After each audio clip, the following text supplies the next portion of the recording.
బొరుగుల ఉప్మా తయారీ విధానం. ఇది అనంతపురం సైడు ఉగ్గాని అంటారు. బాండీలో ఆయిల్ పోసుకొని అందులో 2 లవంగా, ఒక దాల్చిన చెక్క వేసుకొని ఆవాలు, జీలకర్ర వేసి చిటపటలాడాక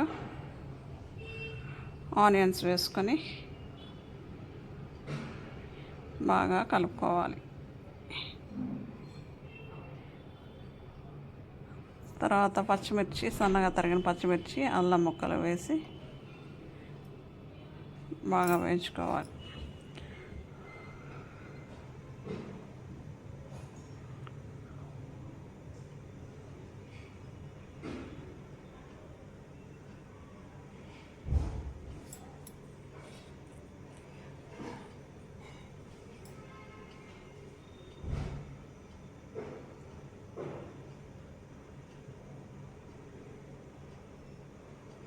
ఇప్పుడు టమాటా ముక్కలు వేసుకొని బాగా వేయించుకోవాలి.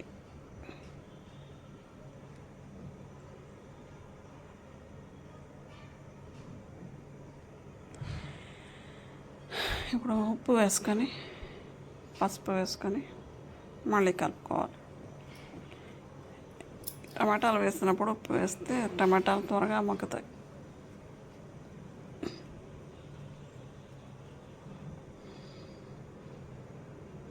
మూత పెడితే ఇంకొంచెం గబానా మగ్గుతాయి. మూత పెట్టేసుకుంటాం. ఇప్పుడు తర్వాత తీసి కాసేపు అయ్యాక చూస్తే టమాటాలు బాగా మగ్గుంటాయి. ఇంకొంచెం కాసేపు కలుపుకొని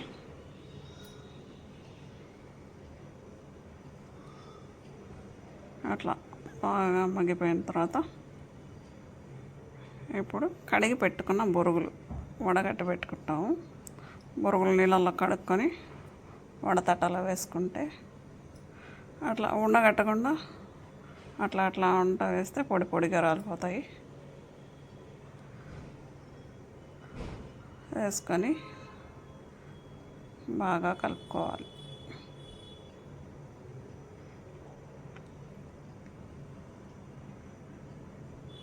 మీరు ఎప్పుడైనా ట్రై చేస్తారా బొరుగుల ఉప్మా?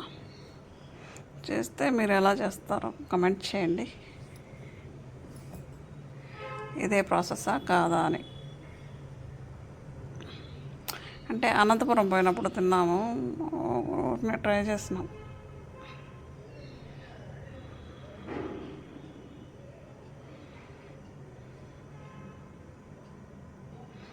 బాగుంది టేస్ట్ అయితే.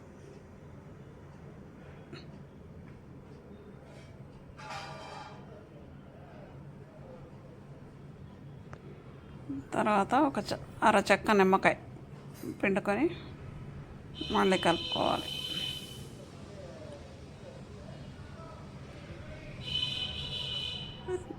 తర్వాత వేసుకుంటే పచ్చిమిర్చి, పచ్చి కొబ్బరి 2 కలిపి మిక్సీకి వేసి పేస్ట్ లాగా అది కలుపుకోవచ్చు. కానీ ఆ టేస్ట్ మాకు ఇష్టం లేదు కాబట్టి వేయట్లేదు. నచ్చే వాళ్ళకి నచ్చుద్ది, మీ ఇష్టం.